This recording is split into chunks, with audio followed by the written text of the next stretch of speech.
아멘. 하나님 아버지, 형제 자매의 모습 속에 하나님의 모양과 형상을 보게 하시고, 우리가 왜곡되고 세상에 젖어 살지만 그 부족함을 넘어 그 속에 숨겨져 있는 신형상을 보며 그래도 사랑하며 그래도 섬기며 그래도 서로 보호하는 은혜의 시간 되게 하옵소서. 이 시간에도 주 안에서 항상 기뻐할 이유들을 찾아봅니다. 주님, 서로를 보며 기뻐하는 이 하루가 되기를 소망하며 예수님 이름으로 기도드립니다. 아멘. 할렐루야. 주 안에서 항상 주 안에서 항상 기기감찬순 세 번째 말씀입니다. 주 안에서 항상 기뻐하라, 또 기뻐하라.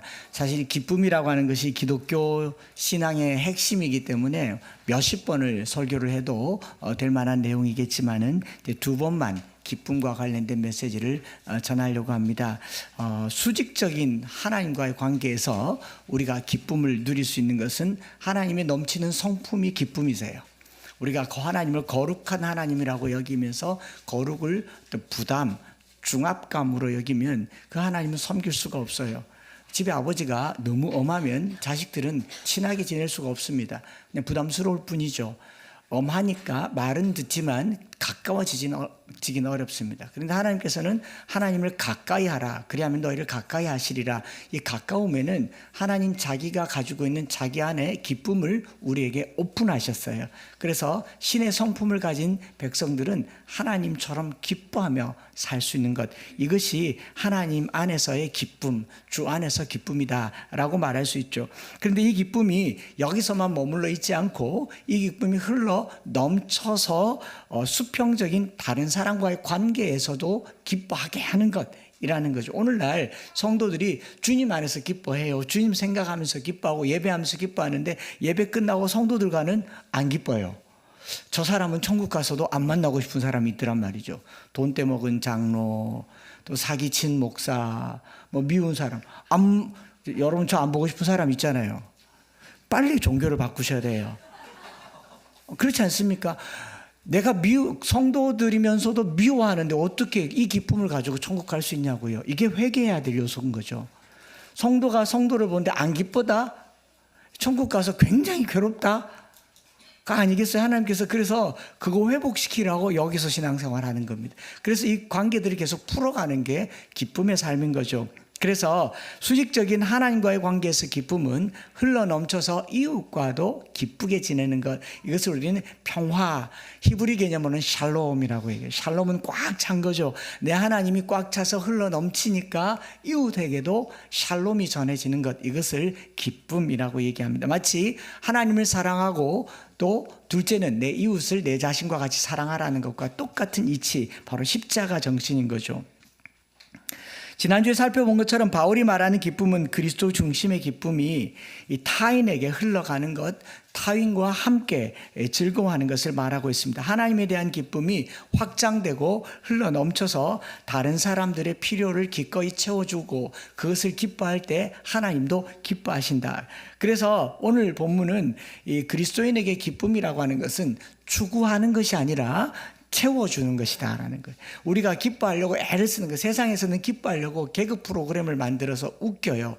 그리고 웃기면 웃기고 있네 그러고, 또 웃기려고 애를 쓰면 웃기나 한번 보자 그러고 콘서트도 하고 리그도 합니다. 이제 한참 웃겨주면 이제 지겨워서 바꿔야 됩니다. 제 이제 레파토리가 다 떨어졌어요. 그래서 가끔가다 아이들에게 이렇게 도움을 얻기도 하지만 이제는 먹히지도 않아요. 더 큰 자극이 필요합니다. 세상의 기쁨은 추구하는 거예요. 그래서 뭔가를 더 기쁜 걸 추구해요. 여러분 노는 것도요, 더 큰 걸 추구해요. 이 앞산에 등산 가다가 나중에는 저기 팔공산 동봉에 갔다가 저기 속리산 문장대에 갔다가 한라산 갔다가 설악산 갔다가 그 다음에는요, 백두산도 한번 가보면 좋겠네. 에베레스트도 한번 가보면 좋겠네. 애나 배셔야죠. 죄송합니다. 이게 안 먹힌단 말이죠. 이 세상의 기쁨은 추구하면 추구할수록 한계가 있고 더 큰 자극을 요구해요. 그런데 주 안에서 기쁨은 흘러넘쳐서 남을 기쁘게 하니까 그냥 좋아지더라. 이 이야기를 바울이 말하고 있습니다. 바울이 그리스도 안에서 충만한 복음의 기쁨을 간직하고 이 땅에 살아가는 삶의 이유를 설명하고 있는데 19절과 20절 우리가 읽은 본문에 이것이 너희의 간구와 예수 그리스도의 성령의 도우심으로 나를 구원에 이르게 할 줄 아는 거로. 이것이란 말이 뭡니까? 바로 앞에 증거되는 것은 그리스도니 나는 기뻐하고 또 기뻐하노라. 이 큰 기쁨의 좋은 소식, 복음의 소식, 예수 그리스도를 기뻐하는 이것이 나로 구원에 이르게 할 줄 사도 바울이 안다. 예수 믿는 게 기쁨이에요. 왜냐하면 구원에 이르기 때문에.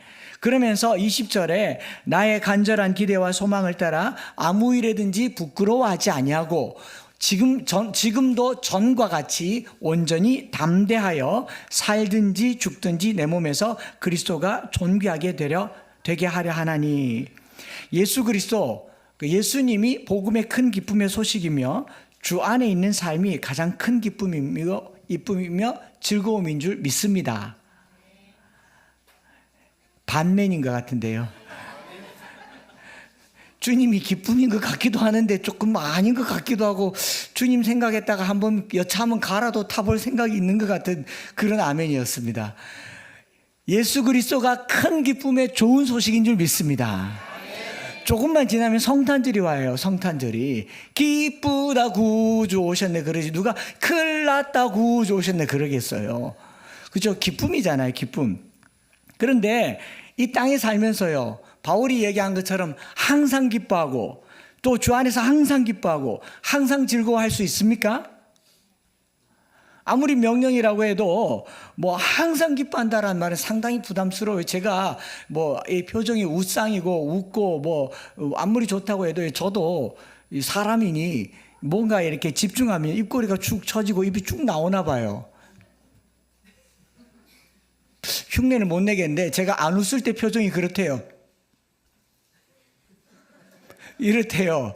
그럼 저희 집 사람이, 아내가 카톡이 와요. 입 넣어라. 줌으로 이렇게 강의를 하면, 내가 강의할 때는 기본적으로 이 꼬리가 올라가 있어요. 대화할 때는 올라가 있는데 남이 말하는 걸 듣거나 뭔가를 멘모하고 있으면 뭐 노안이 와서 이제 돋보기로 보다 보니 눈을 좀 깔고, 눈을 깔면 어떻게 되냐면 이 꼬리도 내려가요. 그럼 바로 톡가요. 입 넣어라. 요즘은 이렇게 입 넣어라 네 글자 안 하고 한 글자 입. 그러면 저가 있잖아요. 이래요. 이게 얼굴도요 항상 웃을 수가 없다고요. 아무리 웃상이라도요 잠시만 정신줄로 오면 호상이 됩니다. 이게 웃지 마세요. 나만 그런 거라고 착각하지. 여러분들도 지금 웃으니까 그렇죠. 잠시만 제가 진지한 이야기하면 그렇잖아요. 항상 기뻐하는 게 그게 안 쉽단 말이죠. 근데 제가 그 독일에서 한 자매님을 만났는데 참 이렇게 정나래 선생님이라고 독일에서 진주에서 독일에 유학 가서 독일 도르트문트 청소년 합창단을 지도하면서 이제 아름다운 아리랑이라는 노래를 불러서 독일 전체의 국위를 선양하고 이제 남북 통일을 노래하면서 독일에서 아주 훌륭한 합창 지휘자 선생님인데 이번 연주 때 만났단 말이죠. 만났고 또 그분이 이제 저를 만났는데 그분은 유튜브로 저를 봤고 저는 이제 유재석 나오는 프로그램에서 유퀴즈에 나온 걸 보고 서로 이제 저분은 유명한 분이고 저분은 저를 교회 설교에서 듣고 이래서 서로를 보면서 이렇게 막 보는데 제가 그 표정에 솔직히 마음이 조금 움직였어요.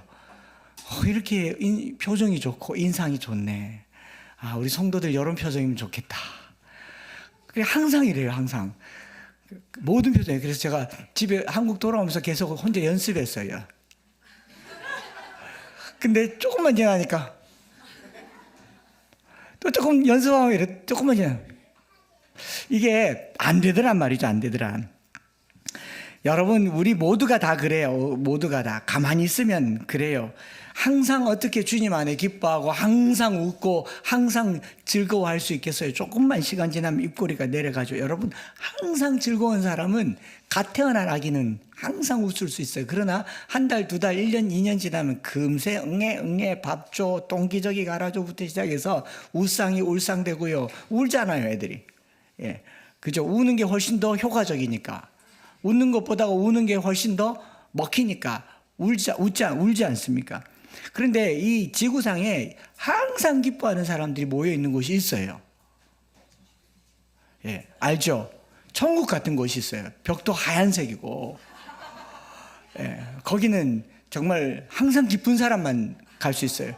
타인에게는 지옥이고 자기는 기뻐요. 선생님 항상 웃어요. 예, 그 사람들이 있는 곳을 그레이지에서 그레이지라고 하잖아요.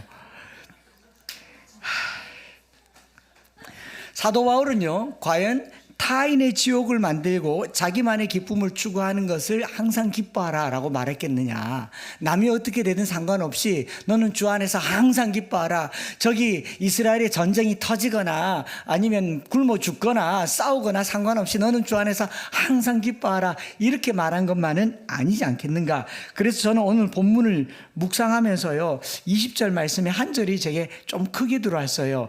나의 간절한 기대와 소망을 따라 아무 일에든지 부끄러워하지 아니하고 지금도 전과 같이 온전히 담대하여 살든지 죽든지 내 몸에서 그리스도가 존귀하게 되기를 원한다. 이 부끄러워하지 아니하고라는 말이 조금 크게 들어와서 이 사전을 찾아봤어요. 뭐가 부끄럽단 말이지?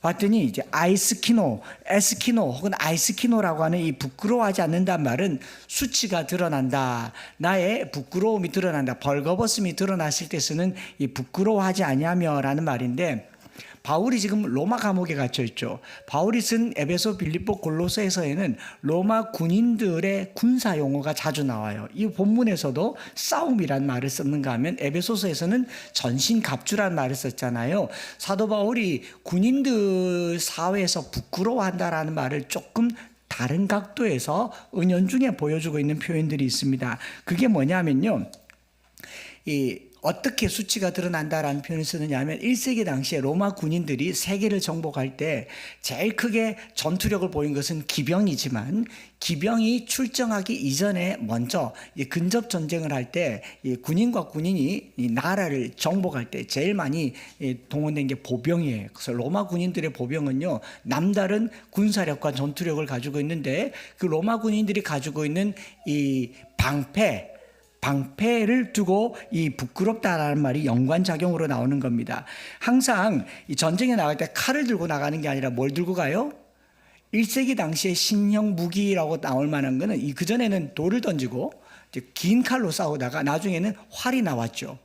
활이 나오고 또 창이 나왔잖아요. 그 다음에 뭐 투석기, 뭐 투창기 이런 게 나왔지만, 이제 활이 나왔기 때문에 좀 중거리에서 자기를 막고 단거리에서 전쟁에서 자기를 보호하기 위해서 뭐 투구, 갑옷, 흉배 이런 것만큼이나 중요하게 여기는 게 방패였어요.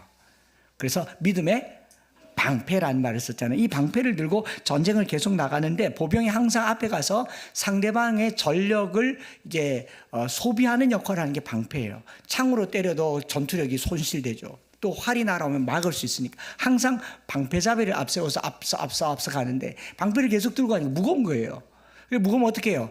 내리는 거죠. 내리면 내가 노출이 되어서 활에 맞거나 칼에 맞거나 창에 맞아서 부상을 당하는 요 상태를 부끄러워한다, 수치스러워한다라는 표현으로 바울이 쓰는 겁니다. 또 다르게는 현대식으로 치면 권투할 때 주먹이 세다라고 하지만, 주먹만 세서 상대방을 제압시킬 수 있습니까? 잘 때려면 안 싸워서 모르겠죠. 권투하면 제일 먼저 무슨 훈련이냐면 가드를 올리는 훈련을, 가드 계속. 왜요? 이 복부는 훈련하면 웬만큼 해서 복부를 가격받아서 이렇게 뭐 옆구리가 부러지기도 하겠지만, 대부분의 이제 KO 배는 이 턱이나 얼굴을 가격받았을 때 사람이 기절하니까 계속 여기를 올려서 이렇게 올리는 걸 해요. 1회, 2회는 항상 이러고만 있어요. 그래서 자꾸 이러고만 있으니까 이제 심판이 좀 떨어져라, 파이트 계속 싸우라 그래요. 그 싸우는 존재가 이제 싸우라 그러면 막 이러다가 손 비면 또 지금 또 맞고 계속 막다가 이제 3회쯤 가면 이게 팔이 아파요.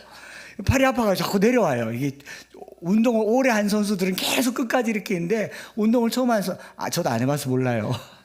근데 보니까 그랬더니 계속 내려오면 이제 후반쯤 가서 이렇게 내려와요. 이렇게 내려오면 기회가 오는 겁니다. 이게 이렇게 내려온 상태를 이 아이스키노, 부끄러워하여 약점이 드러남, 수치가 드러남, 결점이 드러남, 그 상대방에게 공격의 기회가 되는 것, 이게 바울이 이야기하는 겁니다. 그래서 치명적인 이제 타격을 입게 되는 상태를 아이스키노, 제가 이래 보니까 아이스깨끼 같은 그런 느낌, 부끄러움이 드러나는 아이스키노라고 얘기해요. 그래서 바울은 그리스도라고 하는 방패 안에서 안전하고 기뻐할 수 있습니다. 내 몸에 그리스도가 존귀하게 되는 것, 평생 주와 함께 머무르고 주님 안에 있고 믿음 안에 있으면요, 부끄러움 없이 살 수 있는 삶을 살게 된다. 얼마나 좋습니까? 이게 신앙생활이라는 거죠. 저도 목양실에서 성경 보고 기도하고 찬양하고 예배만 드리고 교회만 있으면요, 세상 부끄러울 일 없어요. 얼마나 좋겠습니까? 여러분 삼시세끼 다 해결해주고 애들 공부 다 시켜주고 교회만 있어라 그러면 좋겠습니까? 안 좋겠습니까? 좋죠.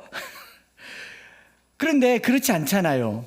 예수 그리스도라고 하는 믿음의 방패를 앞세우면 항상 안전하고 거기 머물러 있으면 괜찮습니다. 그런데 전쟁터에서 방패를 들고만 있으면 전쟁이 됩니까? 안 됩니까?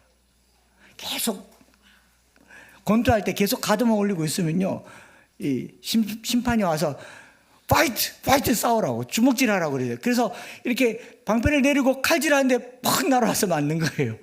내가 한번 싸워보려고 이렇게 숨었다가 딱 나왔는데 총알이 딱공 하고 이렇게 잘 피했는데 그만 그 노출되는 순간 딱공 하는 거죠. 사도 바울은 빌립보 감옥 안에서 기도하고 찬양할 수 있는 복음의 자유와 기쁨이 있었습니다.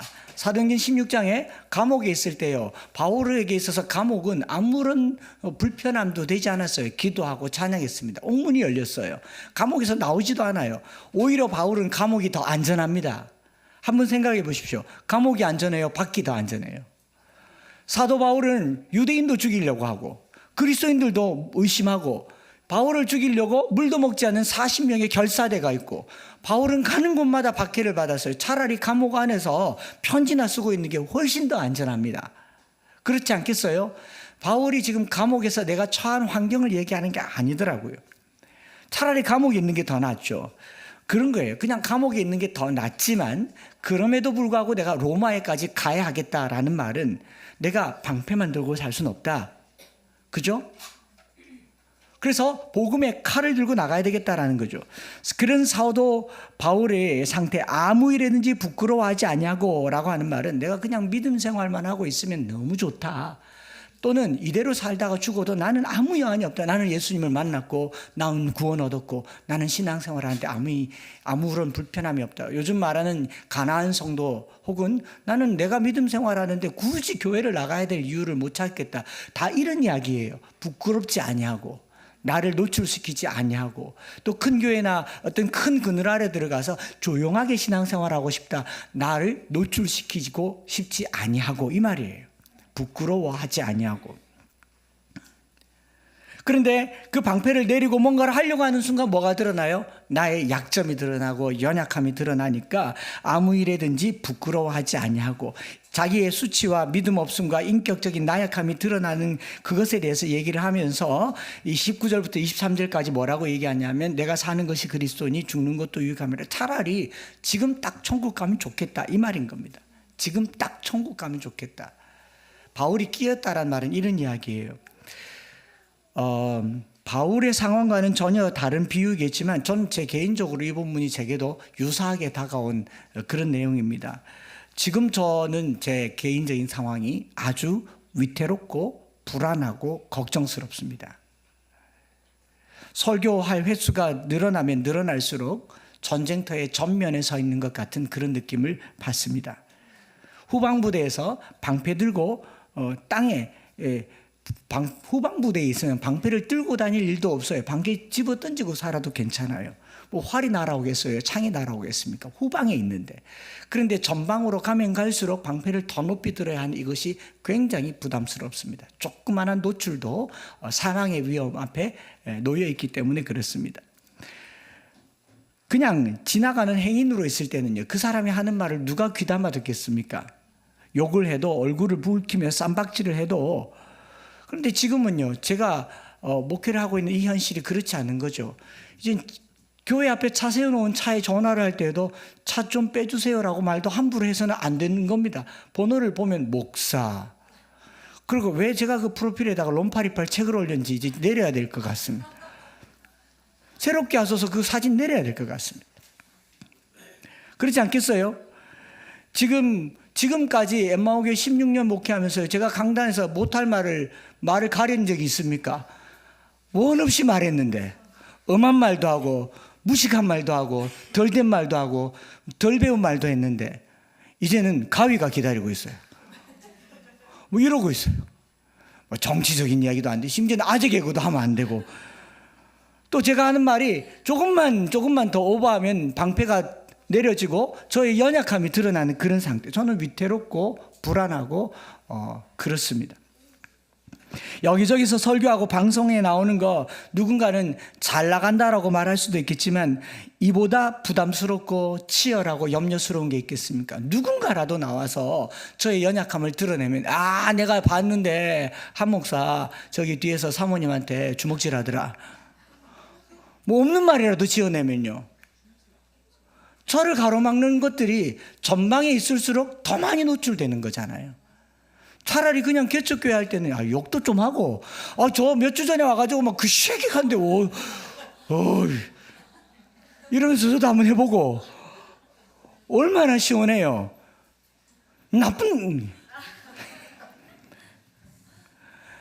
가만히 있으면 돼요. 그럼 누가 말하기를 안 하면 되지. 안 하면 되잖아요. 외부 설교도 안 하면 되고 유튜브 다 내리면 되고 그냥 우리끼리 예배 드리면 돼요. 우리끼리 예배만 드리면 돼요. 우리끼리도 충분히 즐거울 수 있어요. 그렇지 않습니까? 바울의 표현이 그거예요. 1장 22절에 그러나 만일 육신으로 사는 이것이 내 일의 열매일진데 무엇을 택해야 할는지 나는 알지 못하노라. 육신으로 산다란 말은 육신으로 사는 일이란 말이 육신으로 살면 그럴 수밖에 없다. 내가 육신으로 살면 내 앞을 막고 있는 방패가 내려가는 순간 내가 온전히 드러난다. 이게 내 삶이다. 그러니 나는 방패 뒤에 숨어 살고 싶다. 나는 평생 말씀만 보고 말씀만 연구하고 욕도 안 먹고 인간관계도 안 하고 그냥 좋은 말만 하며 살고 싶다. 이런 성도들 얼마나 많아요. 세상에서 좋은 소리만 듣고 싶은 성도들 얼마나 많습니까? 자식들하고 관계나 성도들하고 관계에서 나는 욕먹고 살고 싶지는 않다. 기본이잖아요. 바울의 말이 그래요. 나 이렇게 살고 싶다. 차라리 오늘 죽어 천국 가면 얼마나 좋겠나.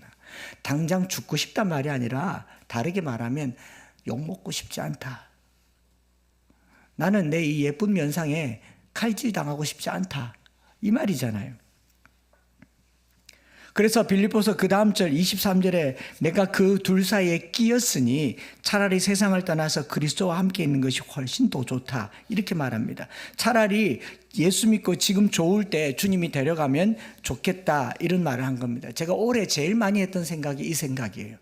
롬파리팔 책도 나오고 원래 60대에 책을 쓰면 딱 좋겠다 생각인데 좀 이런 식의 책도 나오고 내 삶도 이제 오픈 다 됐고 누가 봐도 그 삶은 그 삶이고 내가 여기서 한 걸음 더 나가면 부끄러움을 당할 것 같다. 수치를 당할 것 같고 누군가는 어디선가는 나의 흠집을 내고 결집을 내고 그럼 난 여기서 끝내면 하나님 나라에 도움은 될 것 같다. 여러분 뭐 가정이에요. 한창수 목사가 54세에 깎아줘가지고 54세에 엠마오교회 목회를 하다가 303 비전의 뒤를 잇고 하나님의 부르심을 따라 천국 가다. 얼마나 많은 사람이 애도하고 슬퍼하고 롬파리팔이 어떻게 살았는지 읽고 베스트셀러가 안 됐겠습니까? 저의 첫 작품이 그 유작이잖아요.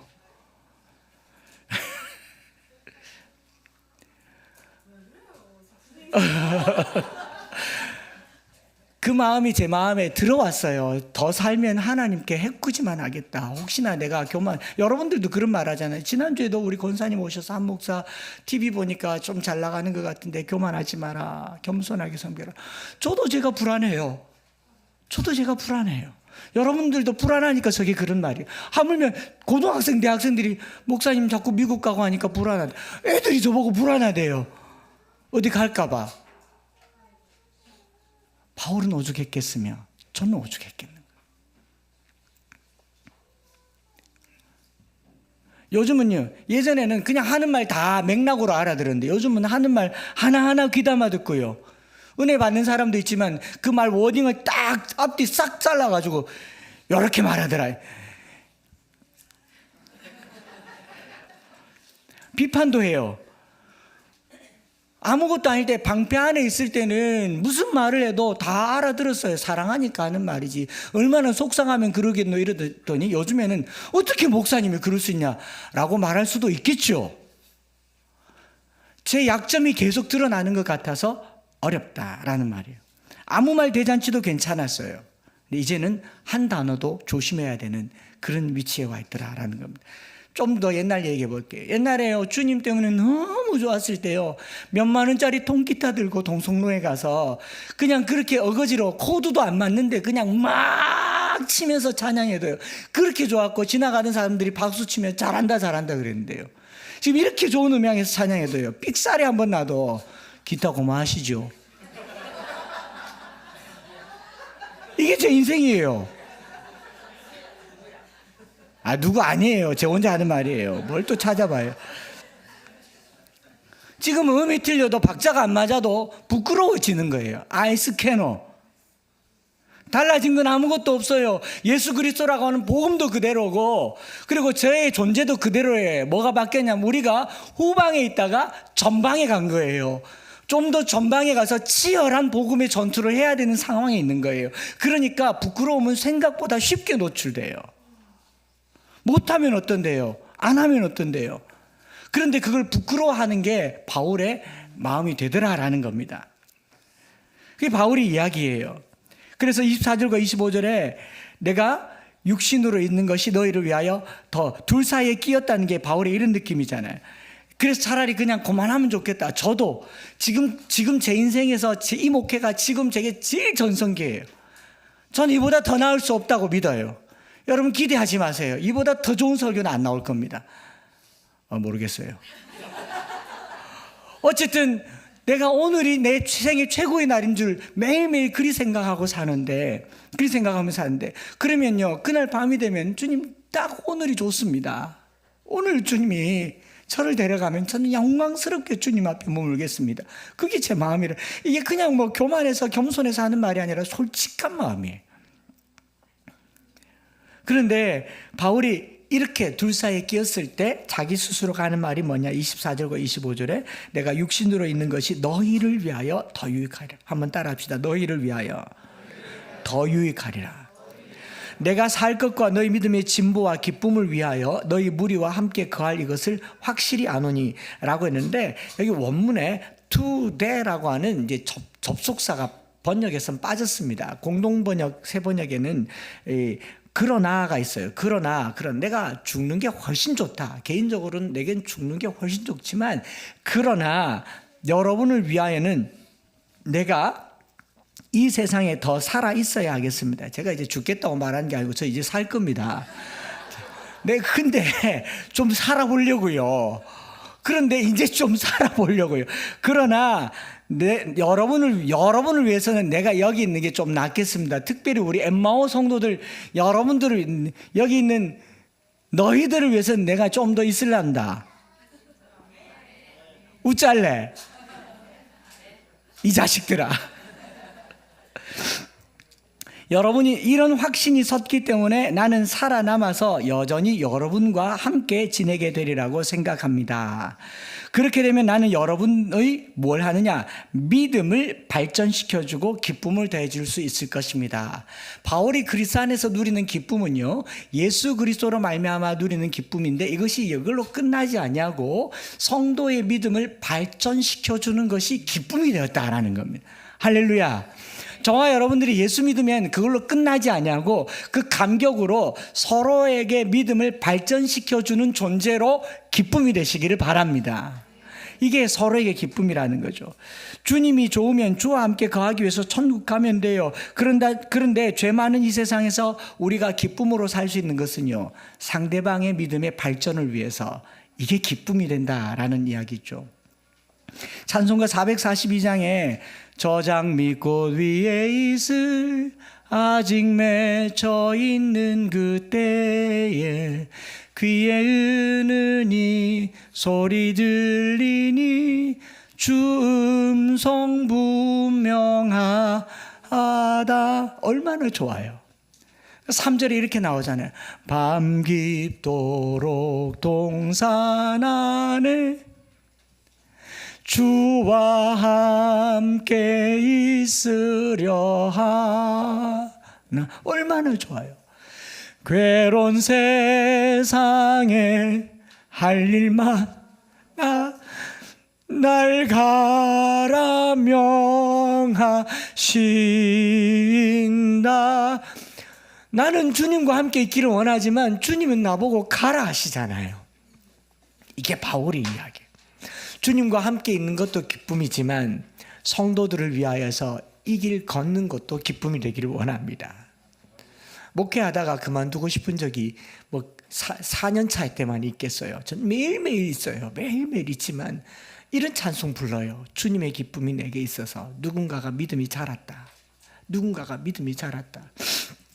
지난주에 부흥회 하는데 그 효목제일교회 부목사님이 고등학교 때 기독교 동아리에 와서 예수님을 만났대요. 그 전에 그때부터 교회를 다니기 시작한 거죠. 그 SE라고 하는 기독교 동아리인데 그 고등학교에 온 SE라고 하는 신입생들 중에 서클이죠. 그때는 서클인데 그런 서클에 동아리 모집하면 그 우리 연합 동아리도 있다. 우리 연합에는 대구여고도 있고 경명여고도 있고 대구여상도 있고 경일여상도 있다. 애들 눈이 이만해져가지고 막 와요. 우와 이래가지고 옵니다. 그런가 하면 그 당시에 아이돌 그룹 중에 SES라고 있어요. SES 팬클럽인 줄 알고 온 형제도 있어요. 진짜로 있어요. 백승용이라고 있습니다. 있는데 근데 그때 SE라고 하는 동아리에 들어온 친구 중에 한 친구가 그때 소록도 전도여행 가서 예수님을 인격적으로 만난 거예요. 그 고등학교 때 그 소록도의 나환자들 집에 제가 봉사활동 보냈는데 연탄 재치워주고 방 청소해주고 집 청소해주고 그 집에서 차려준 음식 먹고 오라고 하는데 그 문드러진 손 없는 눈으로 음식 만들었는데 모양도 이상한데 그걸 먹으라고 하니까 못 먹어서 쩔쩔매고 와서 그날 저녁에 집회 참여하는데 그 친구가 그 얘기를 이번 부흥회 때 차에서 하더라고요. 나는 사지 멀쩡하지만 속이 문드러졌는데 속이 썩어 문드러졌는데 저분은 피부가 썩었는데 영혼이 저리 맑더라. 그러면서 그날 밤새 기도했던 그날을 얘기하더라고요. 그때 예수 믿어서 목사님이 되셔가지고 저를 자기 교회 부흥회에 초청한 겁니다. 그게 제게 기쁨이죠. 여러분들이 믿음 자라서 먼 훗날 정말 장성한 그리스도인이 된다면 제가 사는 게 기쁨이 될 줄 믿습니다. 우리가 서로의 믿음을 진작해서 믿음이 크고 장성한 분량에 이르는 게 목회자에게 바울에게 기쁨이 되는 것입니다. 그래서 1장 26절에 공동번역으로 다시 읽어보면 여러분들을 다시 찾아가게 되면 여러분은 나로 말미암아 예수 그리스도를 더욱 자랑할 수 있게 될 것입니다. 성도들의 삶이 바울 때문에 예수를 자랑하게 되는 거예요. 여러분들이 저 때문에 와 교회 생활 지긋지긋하다 이러면 저는 오늘 죽는 게 낫고요. 여러분들이 저로 말미암아서 와 한 목사님 만나서 예수님 너무 좋아졌다 그러면 제가 하루라도 더 오래 살겠습니다. 할렐루야. 삶의 이유가 된다라는 거죠. 그러면서 합당하게 행하여라는 말을 쓰잖아요. 합당하게 행하여. 예. 그 합당하게 행하여라는 이 표현이 뭐냐면요. 그래서 악시오스라고 하는데 어울리게 행하다, 또 훌륭하게 행하다, 적당하게 행하다고 하는데 이것도 제가 조금 설명을 해드릴 필요가 있어서 그 표현을 썼는데 이 합당하게 행하여 서로 협력한다라는 말은요 로마의 감옥에서 바울이 군인들에게 전투 얘기를 많이 들었던 것 같아요. 1세기에 로마가 어떻게 세계를 정복했는지를 이렇게 조금 찾아보니까 뭐 로마 전쟁 이야기나 로마 이야기 보면 조금만 봐도 인터넷 쳐봐도 알 수 있는 게 로마 군인이 기병과 보병으로 세계를 정복할 때 이 보병이 얼마나 막강했느냐 하면 보병에 세 부대가 있었대요. 세 부대가 합당하게 소위 말해서 훌륭하게 전술을 수행하는데 세 부대가 하스타티라고 하는 젊은 병사가 있는데 이 젊은 병사는 젊고 빠르기 때문에 방패를 들고 짧은 창을 들고 빠른 속도로 진군하면서 상대방이 날아오는 이 뭐 총알처럼 빠르지 않으니까 날아오는 걸 막으면서 상대방의 전력을 계속 손실시키는 일을 한대요. 계속 막으면서 전진하면 이 하스타티라고 하는 젊은 병사들이 있으면 그 뒤에는 이 벨리테스라고 하는 조금 더 가볍게 문장을 해요. 방패가 없습니다. 이제 긴 창을 들고 투창을 들고 그 뒤를 따라하면서 좀 장거리로 공격을 하는 벨리테스가 있고, 그리고 앞에 군인들의 전력이 좀 소진될 쯤에 진짜 본진 제3본진에 프린키페스라고 하는 로마군의 핵심이고 주력을 이루는 병력인데 30-40대의 아주 훌륭한 군인들이 그제서야 나타나서 싸우자라고 하니까 상대방은 초반에 최선을 다해서 방어를 했는데 무기를 다 썼어요. 활도 다 쓰고. 이제 남은 거는 그냥 칼 든 사람밖에 없는데 최정예 부대가 드디어 나타나는 겁니다. 완전 초토화가 된대요. 이런 것들을 바울이 합당하게라는 말씀입니다. 합당하게. 복음에 합당하게 행했다라는 말은 서로 협력하여 복음에 합당한 삶을 사는 거, 서로 협력한다라는 거예요. 오늘날 교회에서도 어떤 일을 할 때 누군가 한 사람만 일하는 게 아니고 합력해서 합당하게 서로 조화롭게 하는 그 질서를 바울이 얘기하면서요, 그 합당하게라는 표현을 쓴 겁니다. 27절 오직 너희는 그리스도의 복음에 합당하게 생활하라. 이 질서 있게 생활하고 합력하여 선을 이루라. 가보나 떠나 있으나 한 마음으로 서서 한 뜻으로 복음의 신앙을 위하여 협력하는 것이란 표현을 쓰잖아요. 두려움 없이 세상을 정복했던 로마 군대를 보면서 오늘 우리 하나님 나라의 군사, 이 거룩한 싸움에서 어떻게 이겨야 될까? 내가 존재하는 이유를 알았다. 너희들의 신앙의 발전을 위해서. 이 발전이 서로 협력하여서 합당하게 이 영적 전투에 이기도록 교회라고 하는 공동체 안에서 각자 맡은 역할들을 잘 해나가는 것이 기쁨이다라는 이야기예요. 그래서 그 뒤에 보면 요디아와 순두개에게 권하노니 주 안에서 같은 마음을 품으라. 한 마음으로 자기를 낮추고 섬기며. 만약에 이 앞부대와 두째 부대와 셋째 부대가 왁구가 안 맞았다, 큰일 나지 않겠습니까? 그죠? 옛날에 개구리가 요 조그마한 길을 가는데 요쪽에는 입 큰 개구리를 잡아먹는 뱀이 살고요, 요쪽에는 입 작은 개구리만 잡아먹는 뱀이 산대요. 그럼 이 개구리는 이 길을 지나갈 때 어떻게 지나가면 되겠습니까? 입 큰 개구리 잡아먹는 뱀이 있는 이쪽 보면서 루 하고요, 입 작은 개구리 잡아먹는 뱀이 있는 라 하면서 룰라 하면서 가면 절대로 잡아먹힐 일이 없어요. 근데 박자를 놓쳐가지고 랄루 그러면 큰일 나요. 합당하게 행한다는 말은 이 톱니바퀴가 서로 맞듯이 이치에 맞게 훌륭하게라는 말을 써요. 오늘날 교회 일을 하면서 결과 중심의 어떤 좋은 것들을 만들어내려고 하다 보니 합당하게가 아니라 무리하게가 되더라고요. 무리하게. 저는 이 무리는 안 했으면 좋겠습니다. 통기타 하나면 어때요? 그 삼손 마이크 2만 원짜리 마이크 하나면 어떻습니까? 인켈 마이크 하나면 어떻습니까? 아무것도 없으면 어떻습니까? 합당하다란 말은 서로가 서로의 약함을 채워줄 때 있는 것이다라는 거죠. 이게 바울이 기뻐할 수 있는 이유예요. 타인의 기쁨을 추구하는 것이 기독교 공동체의 특징입니다. 오늘날 우리 개신교회가 원래 기독교 신앙을 따라서 타인의 기쁨을 추구해 줘야 되는데 내 유익을 추구하는데 한 30년이라는 세월을 보냈습니다. 40년 세월 보냈어요. 이게 뭐 때문이냐면, 이게 꼭 연관은 없지만 제가 묵상해 보니까 우리나라가 잘 살기 위해서 굉장히 많은 애를 썼고 그 과정에서 개인주의가 지배해버렸습니다. 우리 가난했던 시절이 30-40년 전에만 가난한 게 아니고 50-60년 전에만 가난한 게 아니고 100년 전에도 가난했습니다.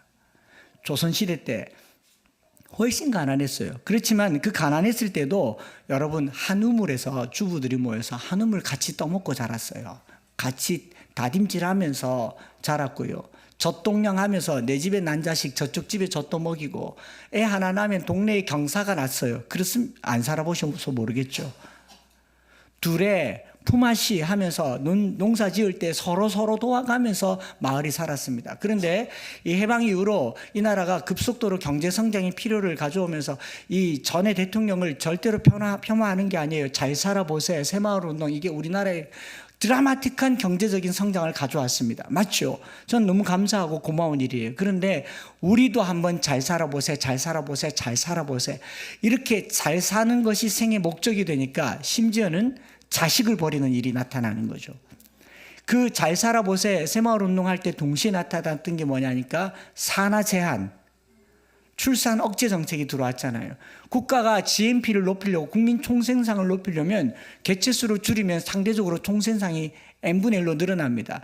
그 오랜 시간 동안 70년, 80년, 90년대에 국가는 대기업을 키우고 개체를 줄였습니다. 출산율을 억제하고 대기업을 키우면서 결과적으로 총생산은 커졌어요. GNP, GDP는 엄청 높아졌지만 나눌 수 있는 n분의 1로 나누어 보면 크지만 부익부 빈익빈이라는 것을 나타낸 거죠. 그래서 n분의 1의 n 표본의 분모만 줄여줬기 때문에 사실은 결과적인 부를 얻었지만 구체적으로 들어가 보면 아무도 부자가 없는, 살기는 좋아졌지만 생활은 더 팍팍해진 삶이 오늘 우리의 삶이며 거기에는 개인의 이기주의가 빠져 들어가게 되는 거죠. 자연스럽게 개인은 행복하고 기뻐졌는데 공동체 전체의 행복의 질이 떨어지는 겁니다. 빈부차가 더 커지고 또 심지어 임신을 하면 조선시대 때 아기를 가지면요 경사나요. 묵고 살기도 어려운데 알을 와 또 낳아가지고 그러노 그랬습니까? 1번, 2번이요. 입덧만 해도 아이고 새댁이 애를 가졌다. 우리 허댁이 애를 가졌다. 뭐 그러잖아요. 근데 지금은요. 지금 애를 가, 네가 왜 하려고 이 나이에 애를 가가지고 고마해라 말 못다 아이가. 이게 우리 정서잖아요. 어느 집에나 셋, 넷까지면 뭐 가까이 좋아할지 몰라도 제일 먼저는 친정엄마가 부담스러워해요. 물론 딸을 걱정하고 앞으로의 생계를 걱정하지만 그 배에 있는 아이는 뭔 죄가 있어가지고요. 그 생명은 무슨 죄가 있어가지고요. 이게 우리 정서예요. 그래서 우리 80년대 나라가 했던 정책이 출산 억제 정책 포스터를 만들어서 붙였어요. 뭐라 그랬습니까? 하나나 젊게 살고 좁은 땅 넓게 살자. 오늘 우리가 그리 됐습니다. 그렇죠? 아들, 딸 구별 말고 둘만 낳아 잘 기르자. 잘 기르자. 둘만 낳자. 이거 뭐였냐면 가위였어요. 가위. 중절 수술하란 말입니다. 국가가 장려해서 임신 중절 수술을 장려했고요. 남성들에게는 정관 수술을 국가가 장려했습니다. 지금도 그런지 모르겠지만 정관 수술하면 예비군 뭐 다 면제해줘요. 이 우리나라가 해왔던 잘못된 정책입니다. 왜요? 개인의 불. 그리고 이 포스터가 어디 붙어 있느냐면 쥐잡기 포스터랑 같이 붙어 있어요. 한번 보실래요? 그 다음에 삼천리는 초만원.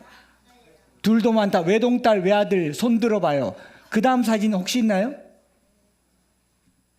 하나만 더. 쥐는 살찌고 사람은 굶는다. 쥐를 잡아 없애자. 요 포스터 옆에 아들, 딸 둘만 낳아 잘 기르자. 둘도 많다. 이런 게 우리나라 정서였어요. 그 결과 우리는 아주 빨리 잘 살게 됐습니다. 지금 와서 출산을 어떻게 장려할까요?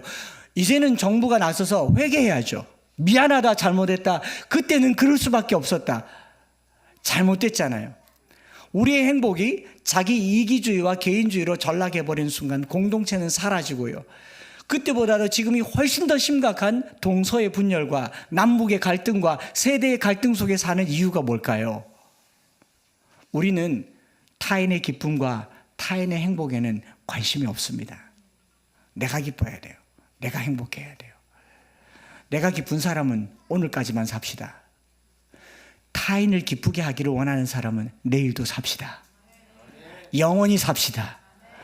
나만 기쁘기를 원하면 오늘로 끝내세요. 그러나 타인을 기쁘게 하기를 원하면 영원한 삶으로 타자의 행복을 추구하며 사는 삶, 이것을 joy, J-O-Y라고 얘기합니다. J-O-Y는 Jesus first, others second, yourself the last. 예수님을 첫째로 삼고 타자를 둘째로 삼고 나를 마지막으로 삼을 때 그때 기쁨이 와요. 한 주간 지내면서요. 사랑하는 사람의 유익을 추구하는 기쁨의 삶이 되시기를 주님의 이름으로 축복을 드립니다. 여러분 30년 전에 불러봤던 찬양인데 모를 수도 있겠지만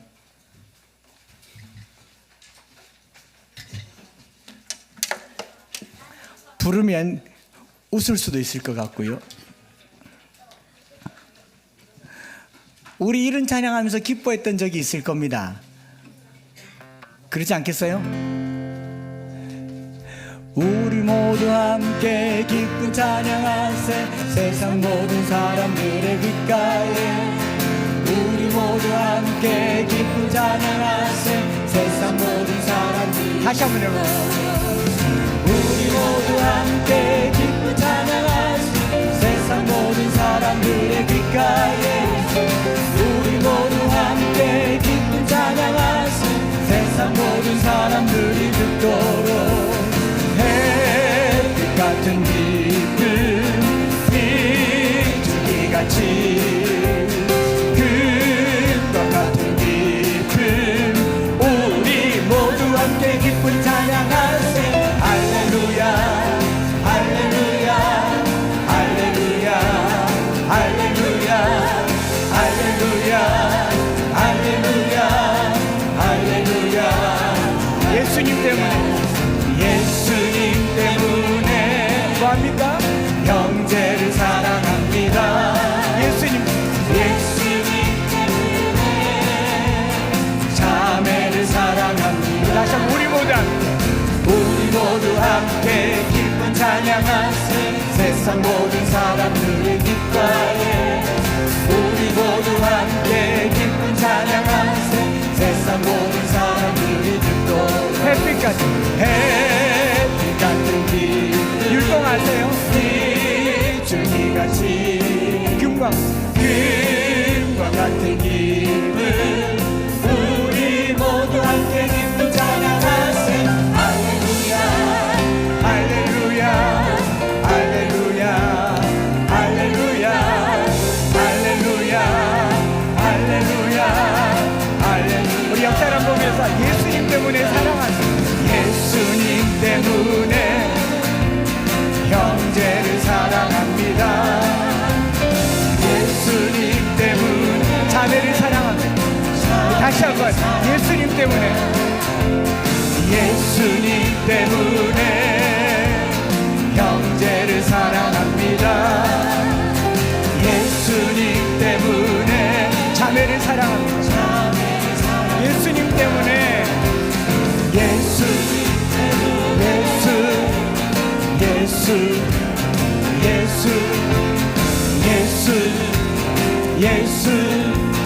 예수 우리 다시 한번 예수 위에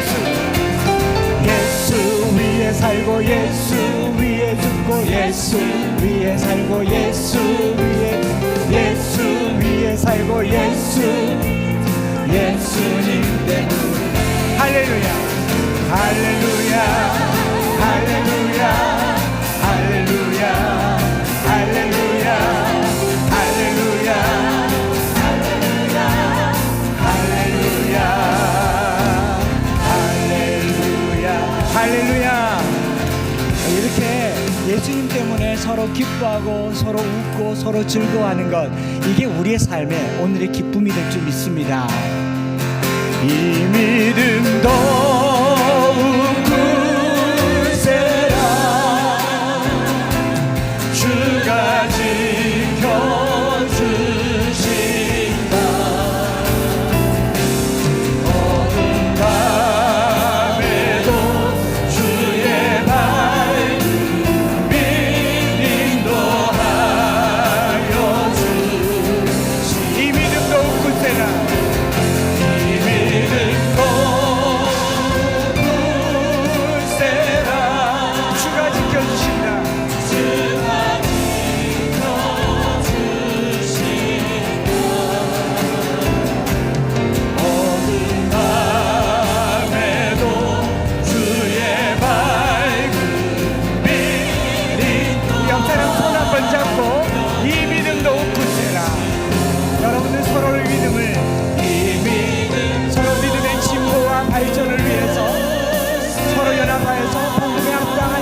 살기 위해서 우리 시간에 서로 격려하고 서로 돌보아주는 공동체가 되기를 바랍니다. 주의 밝음이 인도하 시간에 한번 기도할 텐데요. 여러분, 우리가 복음의 전면에 나서면 나설수록 부끄러워할 일밖에 없어요. 주님만 앞세우면 좋지만 사람들은 주님만 보지 않아요. 그 틈새 삐져나온 걸 끝끝내 찾아내는 게 세상의 가치입니다. 오늘 우리는 부끄러울 수밖에 없어요. 그러나 그 부끄러운 중에 그래도 우리가 힘써야 될 일이 있다면요, 합력하여서 서로의 믿음이 진전되도록 방패도 서로 잡아주고 서로 올려주고 앞부대, 뒷부대, 창부대, 칼부대 서로 합력하여서 믿음의 진보를 이룰 때 이게 기쁨이 될 줄 믿습니다. 혼자 예수 믿을 수 없잖아요. 이 공동체 안에서 서로 손잡아주는 기쁨의 공동체가 될 수 있도록 우리 한 주간 동안 서로의 연약함을 가려줄 수가 있도록 가드가 내려오면 잡아주셔야 돼요. 방패가 내려오면 올려주셔야 돼요. 그리고 뒤에서 창도 던져주셔야 돼요. 오늘 우리가 함께 믿음의 발전을 이루겠습니다. 합심해서 기도하겠습니다. 이 믿음도 구 하나님 아버지, 오늘 우리가 주님 앞에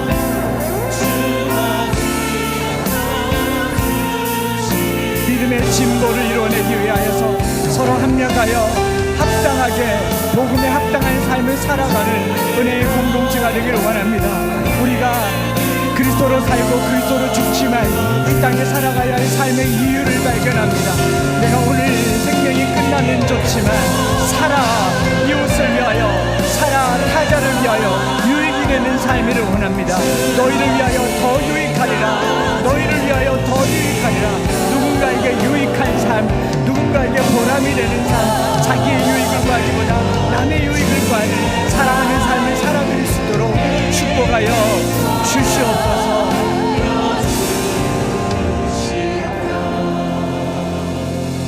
살아계신 하나님 아버지, 오늘 우리가 믿음의 방패를 들고 그 뒤에 숨어 지내면 참으로 좋겠지만 세상은 더 나아가라 하고 복음의 진보를 위해서 적진에 더 현장으로 달려갈 때 여지없이 드러나는 우리의 연약함과 나약함과 부끄러움 속에 서로의 방패를 들어주며 서로의 믿음의 진보를 위하여, 서로를 위하여 필요한 존재로서 그것이 기쁨이 되게 하여 주옵소서. 혼자가 아닌 것이 기쁨이 되게 하여 주옵소서. 홀로 있지 않음이 기쁨이 되도록 너희에게 유익하리라. 너희에게 유익하리라. 하나님, 오늘 이 자리에 서 있는 한 목사가 우리의 모든 성도들에게 유익하기를 원합니다. 부끄러움이 드러나고 수치가 드러나서 그리 살 거면 주님 오늘 내려가시고, 그러나 하루를 살아도 성도들의 삶에 유익하다면 오늘 내 삶이 성도들에게 유익한 삶을 살도록 주님 사용하여 주옵소서. 하나님, 서로가 서로에게도 유익한 삶을 살아드릴 수 있도록 이 한 주간 붙들어 주옵소서. 혹여 누군가 혼자서 생의 끝자락에 서 있다면 그를 잡아주는 유익이 되기를 원합니다. 그를 꼭 붙들어주는 유익이 되기를 원합니다. 그리 살아 서로에게 기쁨이 되는 우리 모든 성도들이 되게 하여 주시옵소서. 오늘도 주님 앞에 예물을 구별하여서 드립니다. 예물이 우리 교회의 필요만 채우는데 그치지 말게 하시고 성도들 넘어서 이웃과 이 지역과 하나님 나라의 유익이 되기를 원합니다. 그래서 우리가 드릴 때에 전제와 같이 부음이 되어도 너희를 위하여 더욱 기쁨이 되는 그런 예물이 되게 하여 주옵소서. 주 예수 그리스도의 크신 은혜와 아버지 하나님의 변함없으신 사랑하심과 성령 하나님 위로교통 충만 역사하심이 오늘 복음의 유익이 되기 위하여 우리의 삶의 이유를 기쁨으로 살아드리기를 소망하는 사랑하는 모든 성도들 위해 이제로부터 영원토록 함께 있을지어다. 아멘.